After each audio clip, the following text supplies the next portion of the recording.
Hello students. जैसा कि हम ऑक्सिन हार्मोन के फिजियोलॉजिकल इफेक्ट के बारे में स्टडी कर रहे थे एंड समझ के चलिए कि यहीं से वो मोस्ट इंपॉर्टेंट पॉइंट है जहाँ से आपकी स्टडी शुरू होती है। ओके, ऑक्सिन के अभी तक हमने साइंटिफिक जो स्टडी थी, उसकी डिस्कवरी थी। ओके ओके, उसके जो नेम थे, नेम में सिर्फ एक एक नंबर के क्वेश्चन आ सकते हैं। The synthetic, chemical synthetic name, the natural name, it may be asked in your exams. Okay, so even like this is the most important point, start from the physiological effect and which one is your apical dominancy, the first one. In apical dominancy it means, apical dominancy का मतलब है कि for an example कोई भी एक stem के जो apical के अंदर, जो एपिकल बर्ड के अंदर जो आपका एपिकल बर्ड प्रेजेंट होता है उसके अंदर ऑक्सिन हार्मोन प्रेजेंट रहता है। वो कभी ऑक्सिन हार्मोन वो नहीं चाहता कि उस लेटरल ब्रांचेस में ग्रो करे, वो चाहता है केवल वो बर्ड ही उसकी इलोंगेशन करती रहे, उसके स्टेम में ग्रोथ होती रहे, मतलब एक्सेल ग्रोथ होती रहे, लेटरल ग्रोथ ना हो। इसे कोई एपिकल डोमिनेंसी कहते हैं। अगर आप उसके बड़ को कट कर देंगे तो ऑक्सिन हार्मोन चला गया वहां से, फिर उसके बाद उसमें लेटरल ग्रोथ होना शुरू होती है। दूसरा होता है सेल इलोंगेशन। सेल इलोंगेशन में जो ऑक्सिन का जो मेन फंक्शन है वो है सेल को इलोंगेट करना। क्या होता है कि जब कंटिन्यूसली सेल डिवीजन होता रहता है, तो जब जैसे कि एक बर्ड है, उस बर्ड में एपिकल जो बर्ड है, लाइक जो आपकी बर्ड का जो एपिकल पार्ट है, इसके अंदर ऑक्सिन हार्मोन है।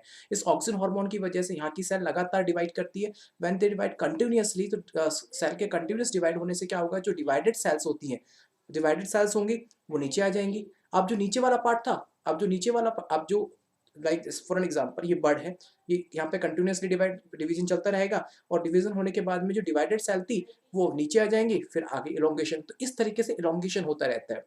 तो जो ऑक्सिन हार्मोन है, इसका मेन फंक्शन है कि शूट एपेक्स की ग्रोथ को इंक्रीज करना। और वो ग्रोथ कैसे इंक्रीज होती है कि जो आपका शूट एपेक्स है उसमें लगातार कंटिन्यूअसली डिवीजन चलता रहता है, जिसकी वजह से जो न्यूली फॉर्म्ड सेल होती है वो उसके इलोंगेशन में मदद करती है। Okay, so in shoot apex the concentration of auxin promote the elongation. इसके अलावा दूसरा क्या होता है, कैसे ये ग्रोथ को प्रमोट करती है, इसके अलावा क्या होता है कि जब आपके शूट अपेक्स में ग्रोथ होती है तो मतलब सेल में इलोंगेशन होता है। तो सेल में इलोंगेशन कैसे होता है, क्या होता है कि इसकी जो प्राइमरी वॉल है, वो प्राइमरी वॉल के ऊपर, इसकी जो प्राइमरी वॉल होती है, सेल वॉल, वो बहुत ज़्यादा थिन होती है। तो जब भी इसकी सेल को इलोंगेट करना होता है, सेल को मतलब ग्रोथ करवानी होती है, तो क्या करते हैं, ये प्राइमरी वॉल के ऊपर प्रेशर डालते हैं। तो जैसे क्या होता है, प्राइमरी वॉल के ऊपर प्रेशर डालता है, प्लास्टिक होती है, तो क्या होता है, वो अपना सेल का साइज बढ़ जाता है।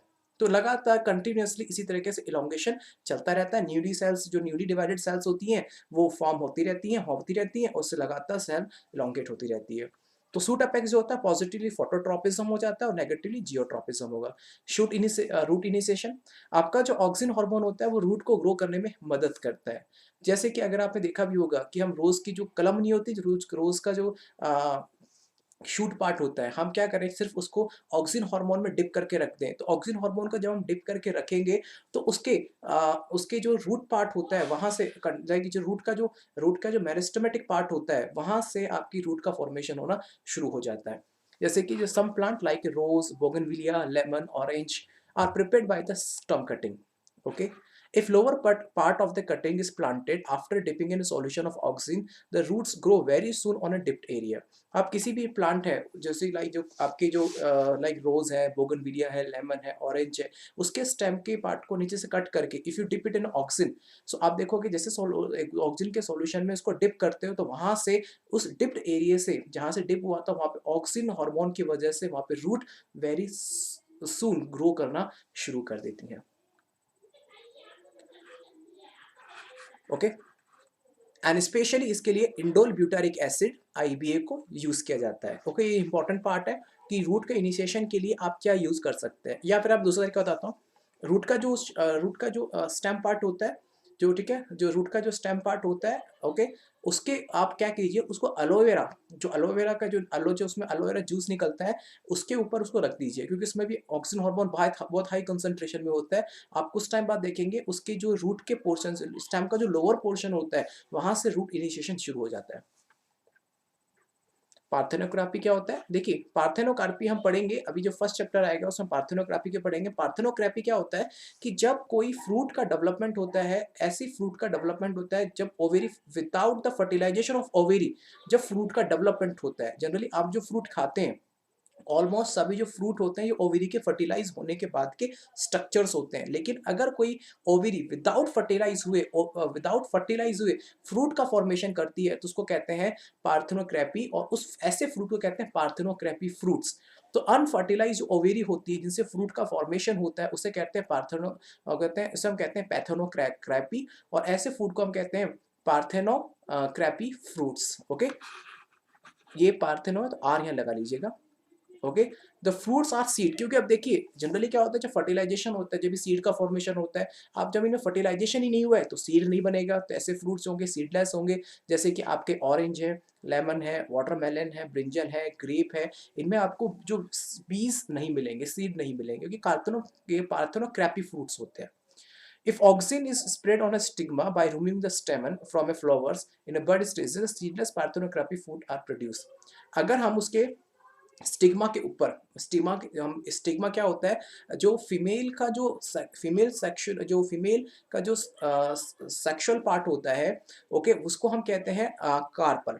और कार्पल का वो पार्ट जहाँ पे पोलन ग्रेन आके लैंड करते हैं, जो ऊपर वाला पोर्शन, ऊपर का जो कार्पल का जो अपर पोर्शन होता है ना, जिसको हम स्टिग्मा कहते हैं, जहाँ पे पोलन ग्रेन आके लैंड करते हैं, अगर आप उसके ऊपर ऑक्सिन हार्मोन का स्प्रे कर दें और साथ में लेकिन स्टेमन को हटा लें, क्योंकि अगर स्टेमन को आप कट नहीं करेंगे तो पॉलिनेशन हो जाएगा। स्टेमन क्या होता है, उसका मेल पार्ट होता है जिसमें पॉलेंस होते हैं, तो स्टेमन को कट कर दीजिए और उसके स्टिग्मा के ऊपर, स्टिग्मा क्या है, उसके जो फीमेल सेक्स ऑर्गन है, उस फीमेल सेक्स ऑर्गन का जो सबसे ऊपर पोर्शन होता है, upper portion of that is stigma, जहाँ पे पोलन ग्रेन आके लैंड करते हैं। ठीक है, तो जब पोलन ग्रेन आके लैंड करते हैं तो पोलन ग्रेन आके लैंड करेंगे, और लैंड करने के बाद में पोलन ग्रेन आके लैंड करते हैं, तो उस जगह आप पोलन ग्रेन मत डालिए, उसी जगह आप क्या करिए, ऑक्सिन हार्मोन का स्प्रे कर दें। तो ऑक्सिन हार्मोन का जैसे आप स्प्रे करेंगे तो ओवरी विदाउट फर्टिलाइज हुए एक फ्रूट के अंदर कन्वर्ट हो जाएगी, और ऐसे फ्रूट के अंदर कभी भी आपको सीड नहीं मिलेगा। तो जो भी आप फ्रूट खाते हैं और जिसमें आपको फ्रूट नहीं मिलता है, कोई भी फ्रूट आपका जिसमें सीड नहीं मिलता है, वो सारे आपके पार्थेनोक्रेपी फ्रूट होते हैं। प्रिवेंशन ऑफ लॉजिंग, अब क्या होता है कि बहुत सारे ऐसे क्रॉप होते हैं लाइक वीक प्लांट, जो बहुत वीक प्लांट मतलब जो बहुत कमजोर प्लांट होते हैं, जो हवा की वजह से, हवा की विंड की फोर्स की वजह से वो कभी भी नीचे गिर सकते हैं, क्योंकि वीक बहुत होते हैं। ठीक है, अब उस केस में उनको लॉन्गेट रखने के लिए, उनको स्ट्रॉन्ग रखने के लिए क्या करते हैं, स्ट्रॉन्ग रखने के लिए उनके ऊपर हम ऑक्सिन हार्मोन का स्प्रे कर देते हैं। तो ऑक्सिन हार्मोन का स्प्रे करने से क्या होता है कि उनकी जो फॉल होने की जो प्रॉपर्टी होती है उसको हम कुछ हद तक रिड्यूस कर सकते हैं। वो क्या करता है, उनकी जो प्लांट्स के जो लोअर पार्ट है उनको थोड़ी सी ये स्ट्रॉन्ग करता है, और उनके जो पार्ट के गिरने की जो पॉसिबिलिटी है उसको थोड़ा ये डाउन कर देता है, लेकिन ऐसा नहीं कि 100%, कुछ हद तक डाउन कर देता है। Control of dominancy, auxin retain dominancy in a seed and tubers, जैसे बहुत सारे ऐसे आपने देखा होगा कि हमारे आसपास आपने कोल्ड स्टोरेज सुने होंगे, जहाँ पे क्या फ्रूट या फिर वेजिटेबल्स को कुछ टाइम तक स्टोर करके रखा जाता है। जैसे कि काफ़ी ऐसे वेजिटेबल्स होते हैं, या जिसको आपने आलू है स्पेशली, जिनको हम कोल्ड स्टोरेज में रख देते हैं, जो 6-6 महीने तक सब्जियाँ रखी रहती हैं, और ज़रूरत के टाइम पे वहाँ से हम सब्जी निकालते हैं, लाइक स्टोरेज रूम, कि अगर जब ज़रूरत पड़ती है तो इमरजेंसी में वहाँ से वेजिटेबल्स को, फ्रूट्स को निकाला जाता है। तो ऑक्सिन रिटेन डोरमेंसी, अब ऑक्सिन काम क्या करता है, वो सीड या ट्यूबर के अंदर डोरमेंसी को बनाए रखता है। क्या होगा कि अगर डोरमेंसी कहने का मतलब क्या है, डोरमेंसी क्या है कि कहने का मतलब है उसकी ग्रोथ को वो वहीं पे सस्पेंड कर देता है। क्योंकि अगर मान के चलो आलू को, अगर आपने आलू की बात करें, अगर आलू को आप नॉर्मल एनवायरनमेंट में रखोगे तो क्या होगा, वहां से बड़ आना शुरू हो जाती है, तो वहीं से फ्रूट निकल जाता है, तो वहीं पे उसका कंजप्शन, उस आलू का कंजप्शन शुरू हो जाएगा, क्योंकि बड़ निकलेगी तो बड़ क्या करेगी, अगर मान के चलो आलू में देखा होगा, आलू को आप नॉर्मली रख दीजिए एनवायरनमेंट पे, तो वहां से बड़ निकलना शुरू हो जाती है, और जो बड़, अगर आप उसको यूज नहीं करेंगे तो होगा क्या, वो बड़ पूरे आलू का स्टार्च को खाने लगेगी और पूरा आलू आपका खत्म हो जाएगा। तो इस केस में क्या होता है, लॉन्ग टाइम तक आलू को सस्टेन नहीं कर सकते, लेकिन अगर आप उसके बड़ बनने को रोक दें तो उसी को हम डोरमेंसी कहते हैं। ठीक है, auxin prevent the sprouting of seedlings by bird which they can store for a long time. तो ये जो ऑक्सिन होता है ये सीडिंग या बर्ड के स्प्राउटिंग को रोकता है, और हम लॉन्ग टाइम तक के लिए इसको स्टोर कर सकते हैं। और इसके लिए हम यूज कर रहे हैं नैफ्थेलिक एसिटिक एसिड को यूज किया जाता है, जिसको हम ट्यूबर को 3-3 सालों तक स्टोर करके रख सकते हैं। This is very important question for 1 marks के लिए इंपॉर्टेंट क्वेश्चन है।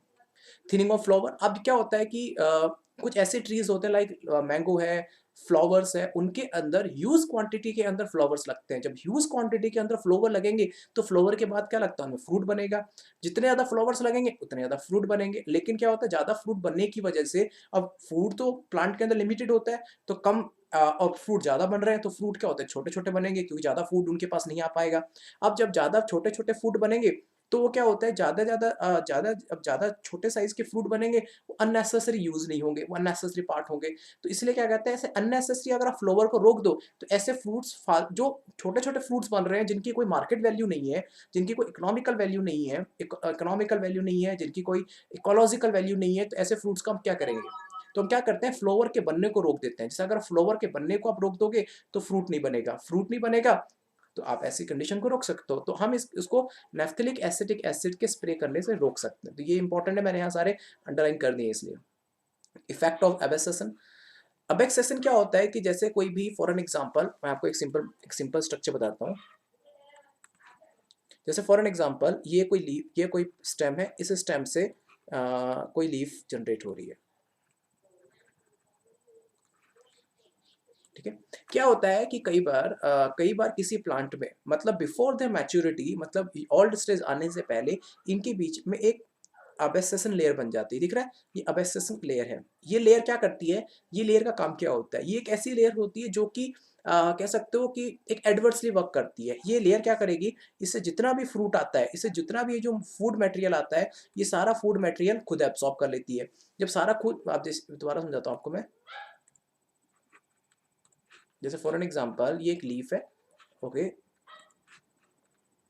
ये कोई लीफ है, उस लीफ में यहाँ पे एक एबेसिस लेयर बन गया। तो क्या हुआ कि इसने क्या किया, सारे फूड को इसने एब्जॉर्ब कर लिया, सारे फूड को एब्जॉर्ब कर लिया। एब्जॉर्ब करने से क्या होगा कि अब इस लीफ को फ्रूट मिलेगा, अब लीफ को फूड मिलेगा नहीं, और जब लीफ को फूड नहीं मिलेगा तो ये लीफ यहाँ से कटकर नीचे गिर जाती है, तो उसे कहते हैं फॉलिंग ऑफ लीफ, और जिसकी वजह से गिरती है उसे कहते हैं, उसको कहते हैं एबेसिसन फॉर्मेशन ऑफ लेयर, ठीक है। तो कई बार क्या होता है, without the maturity sometime the leaf get fall down, okay, that is process called the abscission layer, okay. चलिए, तो it happen due to the lack of oxygen. ये कई बार क्या होता है, मैच्योरिटी से पहले एबेसिसन लेयर का फॉर्मेशन हो गया, so that is the basically happen due to the oxygen. अगर आप ऑक्सीजन हार्मोन देंगे तो आप बिफोर द मैच्योरिटी इस लेयर के बनने को रोक सकते हो, ठीक है। तो आप इस लेयर को बनने को रोक सकते हो, तो इसके लिए हम Na और 2,4-D और IBA का हम यूज करते हैं, वेरी इंपॉर्टेंट पार्ट, ठीक है। ध्यान रखना, ये प्रिवेंट द अर्ली एबेक्सेशन लेयर, मतलब ये बिफोर द मैच्योरिटी एबेक्सेशन लेयर को प्रिवेंट करती है, और साथ में जो ओल्ड प्लांट है उनमें एबेक्सेशन लेयर को प्रमोट करती है। दो अलग अलग है, एक यंग है एक ओल्ड है। तो यंग है तो क्या होगा, एबेक्सेशन लेयर के बनने को रोकेगी, और जो ओल्ड प्लांट है उसमें एबेक्सेशन लेयर के बनने को प्रमोट करेगी ताकि वो जल्दी टूट जाए वहां से, okay. Eradication of weed. In agriculture field के अंदर क्या होता है, कुछ अननेसेसरी प्लांट क्रॉप के साथ ग्रो करते हैं जिसको हम वीड कहते हैं, और ये जो वीड होते हैं वो क्या करते हैं, जो हमारे मेन प्लांट के साथ मिनरल, वाटर और बहुत सारे एलिमेंट, इंपॉर्टेंट एलिमेंट्स के लिए कॉम्पीट करते हैं। तो कॉम्पिटिशन की वजह से क्या होगा, जिसके आसपास के जितने भी इंपॉर्टेंट प्लांट्स होते हैं उनको फूड नहीं मिल पाता, और उनको फूड नहीं मिलेगा तो होगा क्या कि उनको फूड मिला नहीं, जिनको फूड चाहिए था उनको फूड मिला नहीं, और वीड को फूड मिल जाता है। उस केस में क्या होता है, हमारे जो मेन प्लांट होते हैं, जो इकोनॉमिकली वायबल होते हैं, जो इकोलॉजिकल वायबल होते हैं, जो जरूरी होते हैं हमारे इकोसिस्टम और हमारे अर्थ को चलाने के लिए, वो ग्रो नहीं कर पाते। तो ऐसे वीड को ये इरेडिकेटेड करते हैं, खत्म करते हैं। तो क्या कहते हैं, आप ऑक्सीजन को यूज करके ऐसे इरेडिकेटेड वीड को आप खत्म कर सकते हो। तो ध्यान रखना, weed having a wide leaves, for an example अगर किसी के डाइकोट प्लांट ग्रो कर रहे हैं, और अगर हम मोनोकोट प्लांट ग्रो करने लगे तो डाइकोट प्लांट के ऊपर वो हावी हो सकते हैं, मैं कंफर्मली हम नहीं कह सकते हो सकते हैं, लेकिन अब होगा क्या, एक डाइकोट प्लांट वहां पे ग्रो कर रहे थे तो डाइकोट प्लांट को फूड मिल रहा था सॉइल से, अब हम मोनोकोट ग्रो करेंगे तो मोनोकोट भी अब फूड को शेयर करना पड़ेगा। तो उस केस में क्या होगा, डाइकोट प्लांट की ग्रोथ पूरी नहीं होती। तो उस केस में अगर डाइकोट ग्रो करे तो डाइकोट को ही ग्रो होने दें, मोनोकोट ग्रो करे तो मोनोकोट को ही ग्रो होने दें। तो जितने भी जो वाइड लीव वाले होते हैं जैसे कि डाइकोट प्लांट है, उनको हम like it can be destroyed by the 2,4-D phenoxy acetic acid और ट्राइक्लोरोफिनॉक्सी एसिटिक एसिड को वहां पे हम खत्म कर सकते हैं, जिससे कि मोनोकोट प्लांट ही ग्रो करे। और जो ग्रास वीड है, मोनोकोट को हम डिस्ट्रॉय कर सकते हैं 2,2-डाइक्लोरोप्रोपोनिक एसिड, उसको हम सिंथेसाइज ऑक्सीजन के थ्रू डिस्ट्रॉय कर सकते हैं जिससे कि डाइकोट ग्रो करे। अगर मोनोकोट को सिर्फ ग्रो करवाना है तो सिर्फ क्या करना है आपको, आपको 2,4,5-T और 2,4-D आप यूज कर सकते हो, और आपको सिर्फ डाइकोट को ग्रो करवाना है तो 2,2-डाइक्लोरोप्रोपोनिक एसिड। ध्यान रखना उल्टा है, डाइकोट को डिस्ट्रॉय कर रहे हैं तो मतलब मोनोकोट को ग्रो करवाने के लिए, मोनोकोट को डिस्ट्रॉय कर रहे हैं मतलब डाइकोट को ग्रो कराने के लिए। Shortening of internodes. क्या होता है कि जब इंटरनेट को आपको शॉर्ट करना हो तो होता है क्या है कि जो फ्रूट्स होते हैं वो बेसिकली प्लांट के स्मॉल ब्रांचेस के ऊपर प्रोड्यूस होते हैं। जो प्लांट जो होते हैं उनकी जो स्मॉल स्मॉल ब्रांचेस होती हैं उनके ऊपर प्रोड्यूस होते हैं, लाइक पाइनएप्पल है, एप्पल है। ठीक है। होता है क्या है कि कई बार अगर इन केस मान के चलो किसी भी प्लांट के अंदर नोड ही नोड बनते रहे, नोड बड़े बड़े, अब ध्यान रखना ये नोड इंटरनोड क्या होते हैं। Let me clear one thing, आपको समझ में आना चाहिए। ओके, मान के चलो ये प्लांट के अंदर नोड है, ये प्लांट के अंदर दूसरी नोड है। ठीक है। तो यहां से एक लेटरल ब्रांच ग्रो कर रही है, यहां से एक लेटरल ब्रांच कर रही है, तो this is first node, this is second node, और the distance between this two node is called internode. ये फर्स्ट नोड है, ये सेकंड नोड है, और the distance between this two node it's called the internode. तो क्या होगा कि मान के चलो अगर इंटरनोड बड़ी होती जाए, पहले इतनी थी, अब मान के चलो इंटरनोड और बड़ी हो गई। अगर मान के जितनी ज्यादा बड़ी इंटरनोड होगी उतनी ज्यादा ये फूड को कंज्यूम करेंगे, और अगर फूड ज्यादा ये इंटरनोड ही कंज्यूम करने लगा अपने बनाने में, तो क्या होगा, फ्रूट्स और फ्रूट्स नहीं बनेंगे। तो उस केस में क्या होता है कि हम इंटरनोड को छोटा करते हैं जिससे कि फ्रूट्स वहाँ ज़्यादा से ज़्यादा बने। ठीक है। और जितनी ज़्यादा इंटरनोड छोटी होंगी उतने जो प्लांट होंगे वो स्मॉल ब्रांचेस होंगे। तो हम Na की स्प्रे करके हम इंटरनोड को शॉर्ट कर सकते हैं।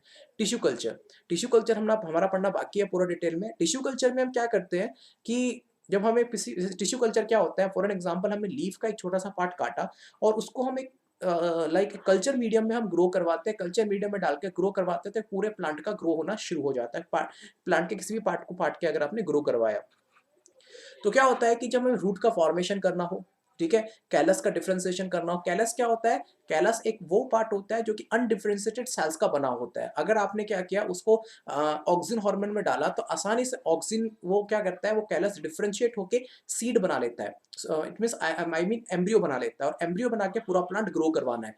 अगर क्या है तो कैलस एक अनडिफरेंशिएट है, कैलस अनडिफरेंशिएट है, मतलब उसमें एक कह सकते हो सेल्स का एक ट्यूमर है, एक जैसे bunch of cells. If you want to be differentiate early possible, तो क्या करो, उसको ऑक्सीजन में डाल दीजिए, आसानी से वो कैलस एम्ब्रियो में कन्वर्ट हो गया, और एम्ब्रियो में कन्वर्ट हो गया, so it can be easily grow.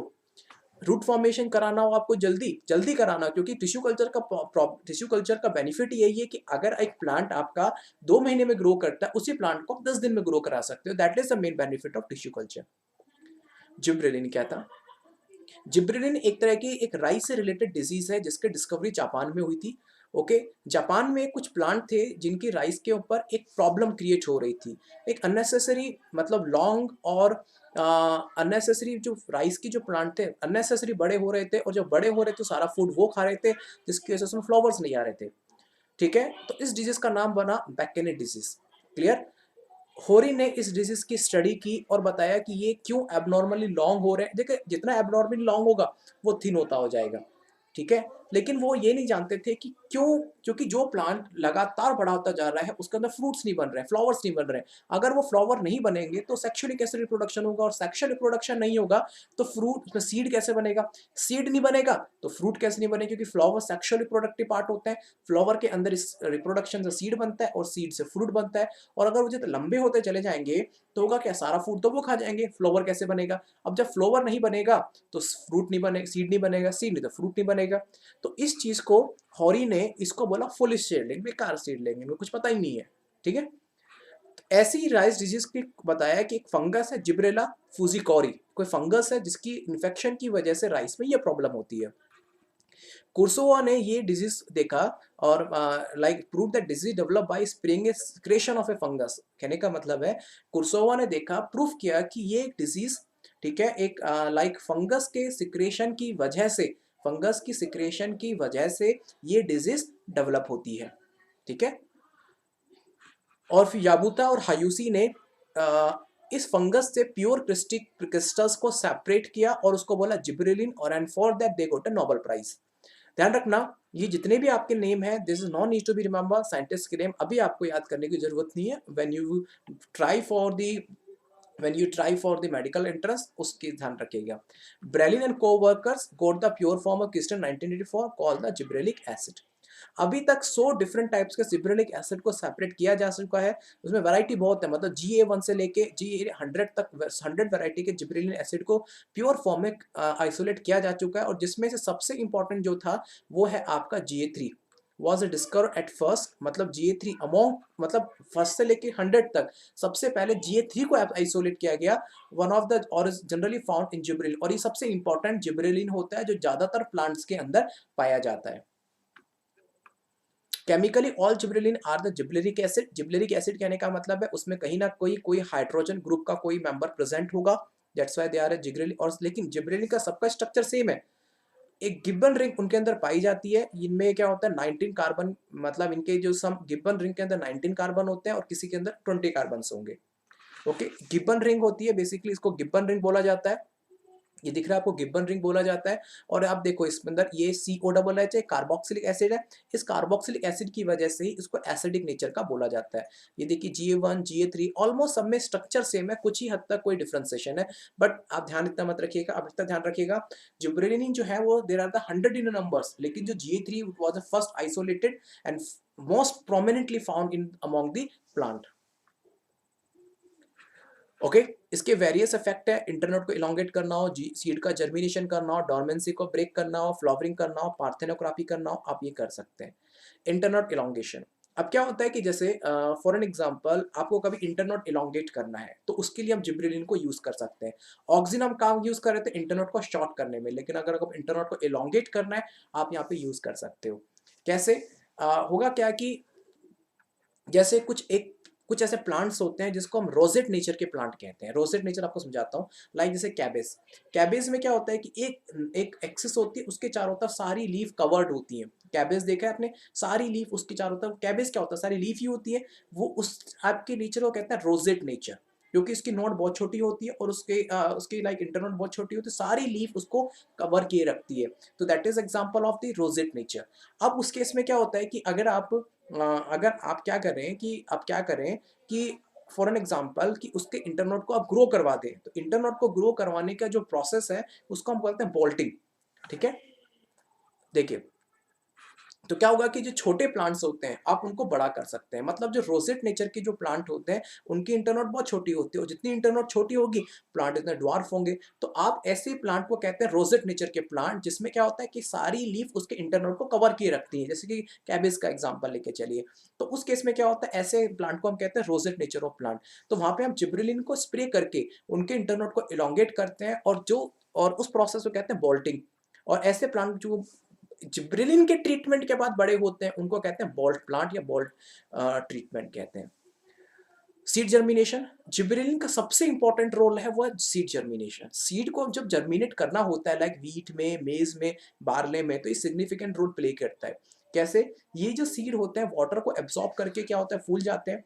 इसमें क्या होता है जो जिब्रेलिन एसिड होता है, जिब्रेलिक एसिड जो इसमें जो जिब्रेलिन जो कहने का मतलब है हार्मोन होता है, ये उस सीड में प्रेजेंट वैरायटी ऑफ सब्सटेंसेस को, वैरायटी ऑफ एंजाइम्स को एक्टिवेट करता है। कैसे, ये एमाइलेज को एक्टिवेट करता है, जैसे कि स्टार्च का ब्रेकडाउन होना शुरू होता है, तो क्या होगा स्टार्च का जितना ब्रेकडाउन होगा सीड को फूड मिलेगा, उतनी एनर्जी मिलेगी। प्रोटीएज प्रोटीन को करता है, लाइपेज ये लिपिड को करता है, राइबो न्यूक्लियस न्यूक्लिक एसिड को करता है। तो क्या होता है कि जैसे ही सीड को पानी देते हैं तो पानी देते ही वो सीड फूलेगा। अब उसका जो एम्ब्रो होता है, एम्ब्रियो, सीड के अंदर क्या होता है एम्ब्रियो होता है। सीड के अंदर सीड आपने देखा है, जो बाहर सीड होता है, जो सीड देखा है आपने, जो बाहर आप देखते हो सीड कोट होता है, उस सीड कोट के अंदर एम्ब्रियो होता है। अब जैसे ही उसको आप पानी देना शुरू करते हो तो एम्ब्रियो क्या करता है, सिंथेसाइज करता है जिब्रेलिन का, और वो जिब्रेलिन धीरे धीरे उसके एल्यूरिन लेयर के अंदर डिफ्यूज होता है। एल्यूरिन क्या होती है, उसकी प्रोटीन की लेयर्स होती है, एम्ब्रियो के अंदर प्रोटीन की जो लेयर्स होती है, प्रोटीन का जो स्टोरेज होता है उसमें एल्यूरिन लेयर कहते हैं। अब वो जैसे ही वो जाएगा वो वैरायटी ऑफ एंजाइम्स को एक्टिवेट करता है, जिससे क्या होता है फूड सब्सटेंसेस डाइजेस्टेड होते हैं और एम्ब्रियो ग्रो करता है। ब्रेकिंग ऑफ डोरमेंसी, जैसे कि हम डोरमेंसी को जब बढ़ा रहे थे ऑक्सिन यूज कर रहे थे, लेकिन अगर आपको डोरमेंसी को खत्म करना है तो आप जिब्रेलिन को यूज कर सकते हो। ठीक है, क्लियर हो गया। अब ऐसे फ्लावरिंग, अगर मान के चलो कि क्या होता है, कुछ ऐसे प्लांट होते हैं जो कि वर्नलाइजेशन कोल्ड ट्रीटमेंट, जैसे कि कुछ ऐसे प्लांट होते हैं फॉर एन एग्जांपल 6 महीने की कोल्ड और 6 महीने की समर टाइम होता है। तो फॉर एन एग्जांपल अगर आपने किसी प्लांट को जुलाई में लगाया, नॉट इन जुलाई एग्जैक्टली, अगर आपने किसी प्लांट को अक्टूबर में लगाया, तो क्या करेंगे वो 2 महीने में वो अपना रिप्रोडक्शन नहीं करेंगे, फ्लावर आएंगे ही नहीं उसके अंदर, क्योंकि वो कोल्ड ट्रीटमेंट लेते हैं। जैसे ही समर आना शुरू होगा, फॉर एन एग्जांपल जन अपने अक्टूबर में लगाया, नवंबर दिसंबर निकल गए, जनवरी निकल गई, फैब निकल गई, मार्च में कहीं जाके उनमें फ्लावर आना शुरू होते हैं। तो मतलब वो 5 महीने का गैप लेते हैं, इसे कहते हैं कोल्ड ट्रीटमेंट, इसे कहते हैं वर्नाइजेशन। आप उस वर्नाइजेशन को तुम्हें तोड़ सकते हो। अगर आप चाहते हो कि मैंने अक्टूबर में प्लांट लगाया है, नवंबर में ही फ्लावर आ जाए, तो उसके लिए हम जिब्रेलिन यूज कर सकते हैं। तो ये क्या आता है, उसके कोल्ड ट्रीटमेंट को खत्म कर देता है। तो जो नेचुरली प्लांट उसके जो फ्लावर 5 महीने बाद आ रहे थे, वो ही फ्लावर आपको 1 महीने के अंदर आ जाएंगे। ठीक है, फोटो पीरियड। कुछ ऐसे प्लांट होते हैं जिनको लॉन्ग डे पीरियड होते हैं, मतलब वो मतलब कहने का मतलब कुछ प्लांट में फ्लोवरिंग के लिए उनको ज्यादा सनलाइट की जरूरत होती है, मतलब लॉन्ग डे प्लांट होते हैं।